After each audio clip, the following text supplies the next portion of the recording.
নমস্কার বন্ধু, ভালো আছেন? যে যেখানে থাকুন ভালো থাকুন, সুস্থ থাকুন। পরমপিতা পরমেশ্বরের কাছে এই প্রার্থনাই জানাচ্ছি। বন্ধু, এই সুপ্রভাতে আপনাদের সুস্বাগতম। কর্মই মানুষকে মহান করে তুলে, সাধনা, সেবা ও ত্যাগের দ্বারা মহান হন।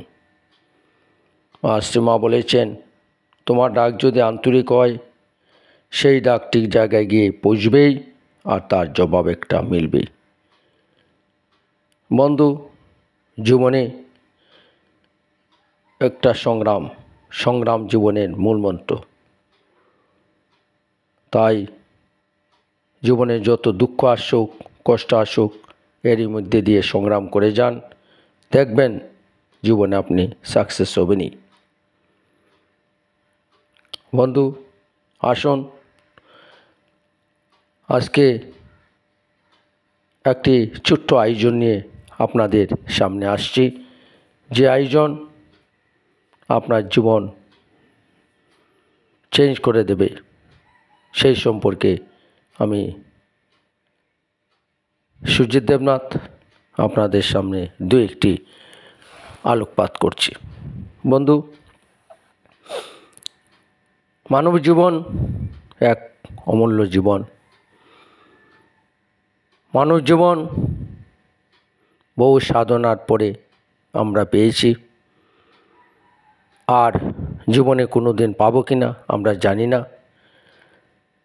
আমরা যারা ঈশ্বরকে ভালোবাসি, পরজন্মবাদকে ভালোবাসি, ওনারা অনেকেই আমরা ভাবি যে এই জীবনে যদি আমি ভালো কর্ম করি, তবে পরবর্তী সময়ে স্বর্গে গিয়ে আমরা ভালো থাকব।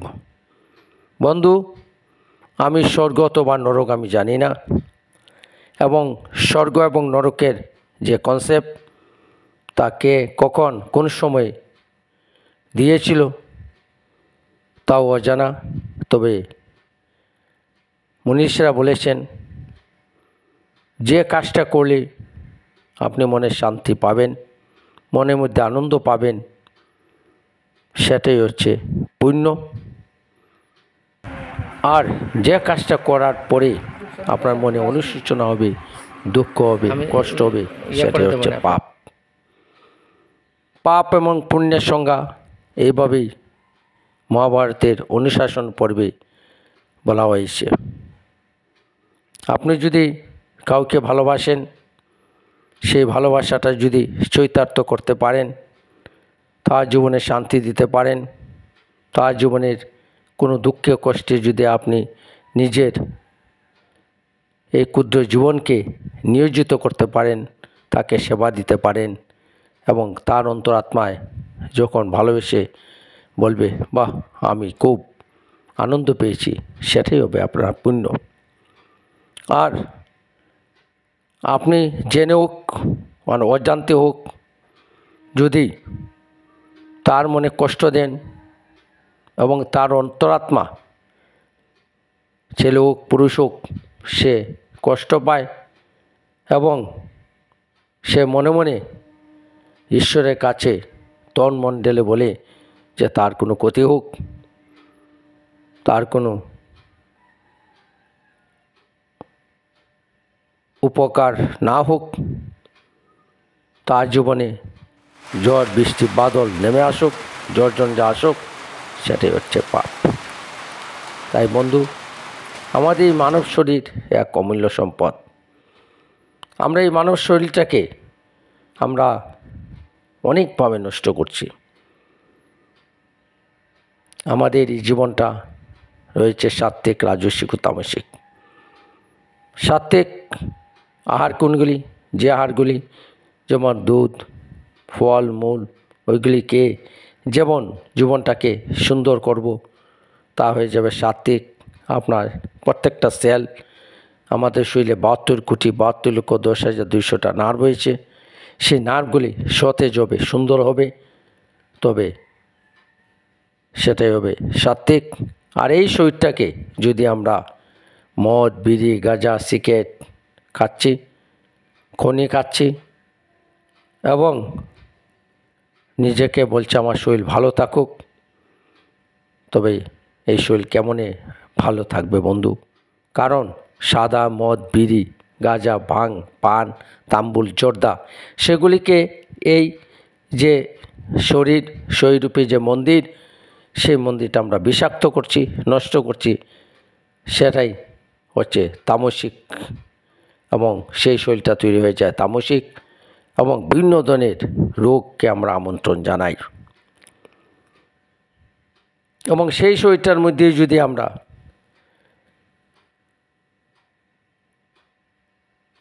আমরা ওইগুলি না খেয়ে সুন্দরভাবে থাকি, তবে সেই শরীরটা তামসিক থেকে হয়ে যাবে সাত্ত্বিক।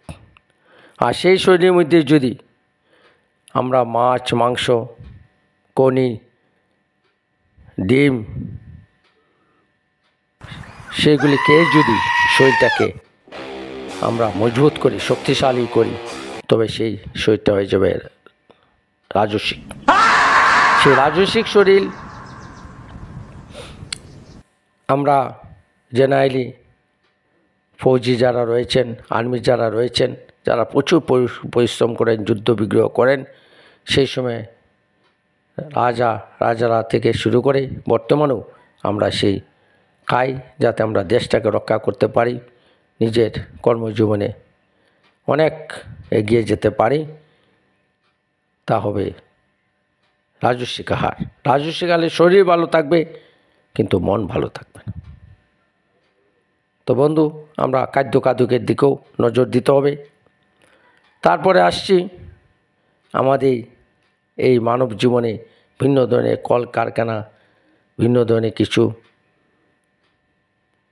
যখন আমরা জড়িয়ে পড়ি, সেখন আমার এই শরীরের মধ্যে বিভিন্ন ধরনের, অনেকের মনে প্রশ্ন হতে পারে, আমি তো মদ খাই না, বিড়ি খাই না, গাঁজা খাই না, সিগারেট খাই না, তবে কেন আমার ক্যান্সার হচ্ছে, আমার টিউমার হচ্ছে? বন্ধু, আপনি খাচ্ছেন না ঠিক, কিন্তু আপনার পরিবেশ খাচ্ছে, পারিপার্শ্বিক খাচ্ছে। আপনার বাবা বা আপনার দাদু, আপনার অথবা মা অথবা বন্ধু অথবা ফ্রেন্ড সার্কেল, ওরা সেই নেশায় ডুবে আছে এবং সেই নেশা ধোঁয়া এই সুন্দর বসুন্ধরাকে ওরা বিষাক্ত করে তুলছে।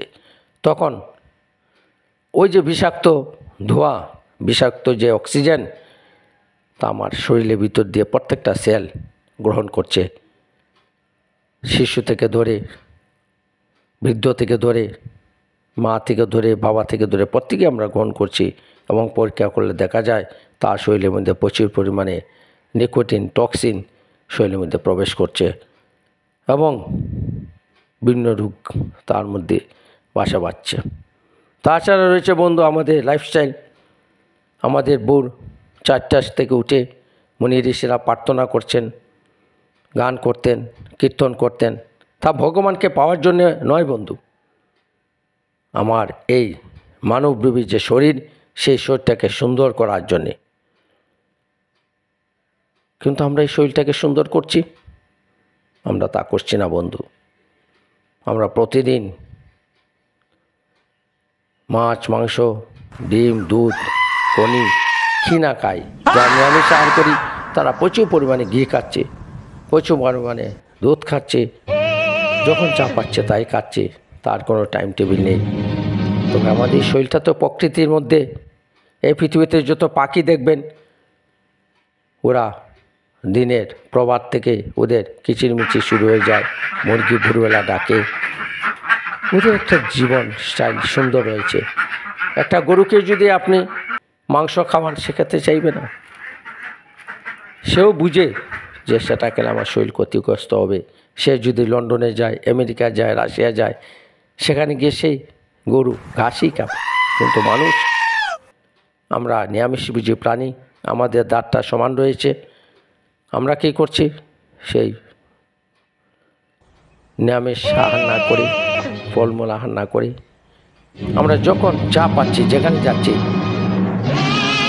তাই আমরা খাচ্ছি। কিন্তু একটা ছাগল, তাকে আপনি কেরালায় নিয়ে যান, সেই ডিদুসা খাবে না, সে সেখানে গিয়ে ঘাসই খাবে।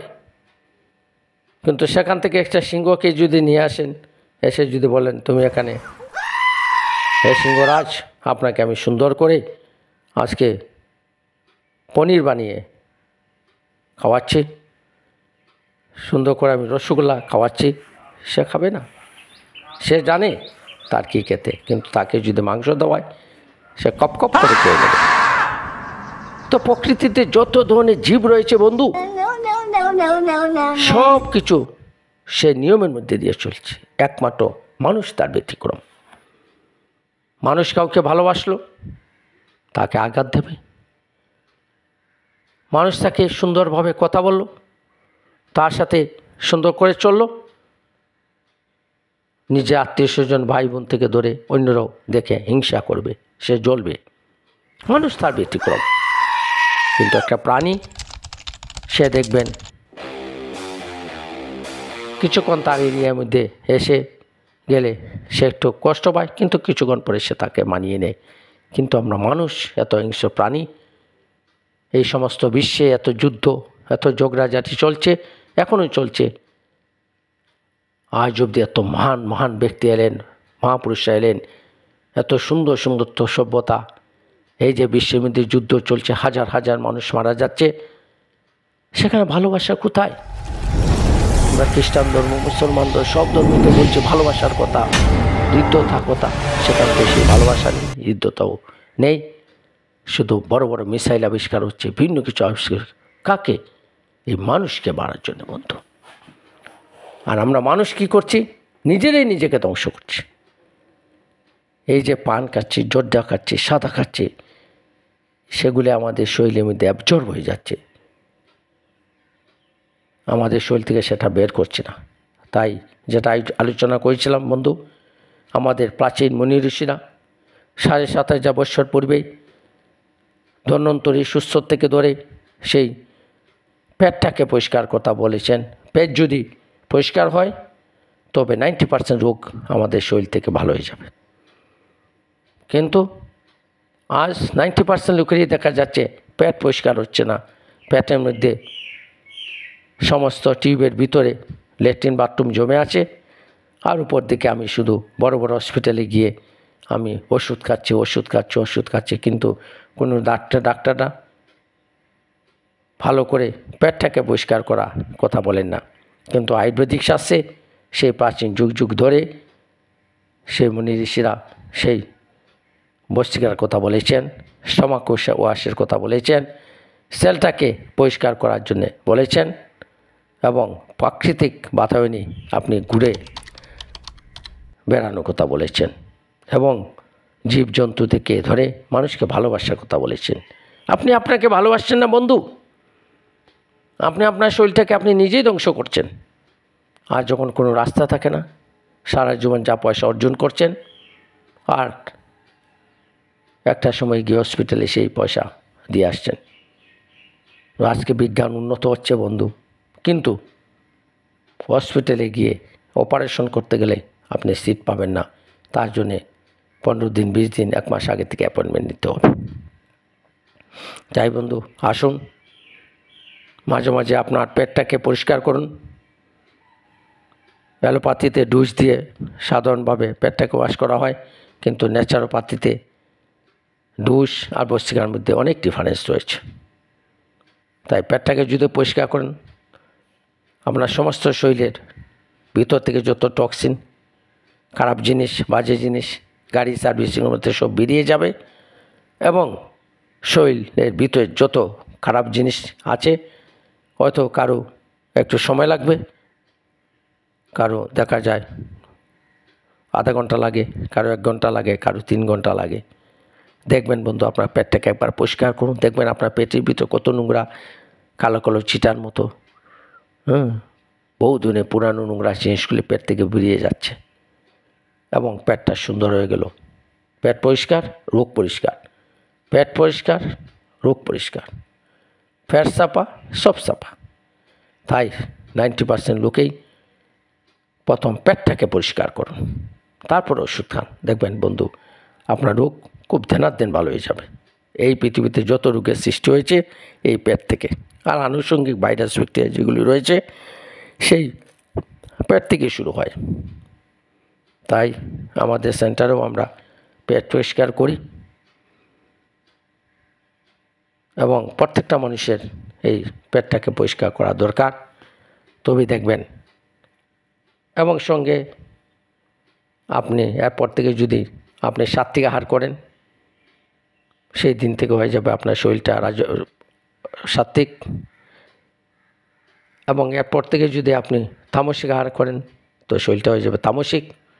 এরপর থেকে যদি রাজস্বিক আহার করেন শরীরটা হয়ে যাবে রাজস্বিক। আর মাঝে মাঝে এই শরীরটাকে দীর্ঘস্থায়ী করতে হলে আমাদের গুরুদেব বলেছেন, শ্রী চান্দমূর্তিজি, প্রত্যেক মাসে একাদশী, পূর্ণিমা, অমাবস্যাতে ফাস্টিং করার জন্যে। একদিন যদি ফাস্টিং করেন আপনার শরীরে আয়ু একদিন বেড়ে যাবে। তাই মাঝে মাঝে উপবাস করুন। উপবাস করার পরে আপনি একদিন এরপর দিন ভোরবেলা একটা অ্যাসিড খান। অ্যাসিডটা কি? সেটা হচ্ছে সাইট্রিক অ্যাসিড। লেবু এক গ্লাস লবণ দিয়ে যদি খান, একটু পায়চারি করেন, সমস্ত পেট থেকে খারাপ জিনিসগুলি বেরিয়ে যাবে। তো সেই সম্পর্কে পরবর্তী সময় আমরা একটা ভিডিও দেবো, কিন্তু আপনারা পত্রিকার মধ্যে দিয়ে এবং পেটটাকে পরিষ্কার করুন। 90% লোক রোগ থেকে মুক্ত হয়ে যাবে। তো নমস্কার বন্ধু, ধন্যবাদ। আসুন আমরা এই পেটটাকে সুন্দর করি। আমাদের এই যে মণিপুর চক্র রয়েছে, এই যে রসনাগার রয়েছে, এই যে রান্নাঘর রয়েছে, সেই রান্নাঘরটাকে যদি আমরা ঠিকঠাকভাবে পরিষ্কার করি তবে খাবার দাবার সুস্বাদু তৈরি হবে এবং সেখান থেকে যে পুষ্টিক তত্ত্ব আপনি পরিবেশন করবেন সেই শরীররূপী যে গৃহ রয়েছে সেই গৃহটা সুন্দর থাকবে, ভালো থাকবে। তাই বন্ধু, নিশ্চিন্তভাবে শান্তভাবে একবার চিন্তা করুন, আপনার পেটটাকে পরিষ্কার করতে হবে এবং পেটটা পরিষ্কার করলে বিভিন্ন রোগ থেকে মুক্ত হতে পারবেন। তাই এই শরীরটাকে শুদ্ধিকরণ হয়ে যাবে, ভিন্ন রোগ থেকে আপনি মুক্ত হবেন এবং আপনি দীর্ঘজীবন হবেন। তখন আপনি যোগ সাধনা করুন বিভিন্ন কাজে, তখন আপনার মনটা বসবে। তাই এই শীর্ষপ্রাহতে এটাই আপনাদের কাছে প্রার্থনা, আবেদন, নিবেদন, জীবন অন্তত একবার হলো পেটটাকে পরিষ্কার করুন। 70-80 বছর ধরে বন্ধু অনেক তো খেয়েছেন, ছোটোবেলা থেকে অনেক খেয়েছেন, কিন্তু একবার কি ভাবছেন? আমাদের গাড়িও তো মাঝে মাঝে সার্ভিসিং করি, স্কুটার সার্ভিসিং করি, গাড়ি সার্ভিসিং করি, বাইক সার্ভিসিং করি। আপনার শরীরটাকে মাঝে মাঝে সার্ভিসিং করেন, তবে তার আয়ু বেড়ে যাবে। তো নমস্কার বন্ধু, এই সুপ্রভাতে ভালো থাকুন, সুস্থ থাকুন, এই কামনাই পরমপিতা পরমেশ্বর কাছে করছি। নমস্কার, ধন্যবাদ। আমার এই কথাগুলি শুনে যদি আপনার ভালো লাগে